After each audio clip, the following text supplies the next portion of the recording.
கிடந்தால் என்ன மகளில் பாய் விரிச்சா வாசி வந்தா மசக்கதா அத்தங்கர அரசமர சுத்த வேண்டாம் ஜாலிதான் உனக்குள் விழுந்த பின்னே நான் எனக்குள் எழுந்ததென்ன விளக்கு அணைச்ச பின்னே ஒரு வெளிச்சம் தெரிஞ்சதென்ன அடடா அல்வா துண்டு இடுப்பு ஓங்கிடுப்பு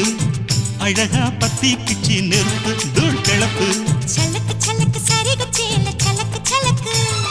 பெல்லக்கு பெல்லக்கு பெக்கம் வந்தா பெல்லக்கு பெல்லக்கு எனக்கு குளிர்னா ஒன்ன எடுத்து போத்துவே மாமே தோளிலே மச்சம் போல மாறுவே அடடா அல்வா துண்டு இடுப்பு ஓங்கிடுப்பு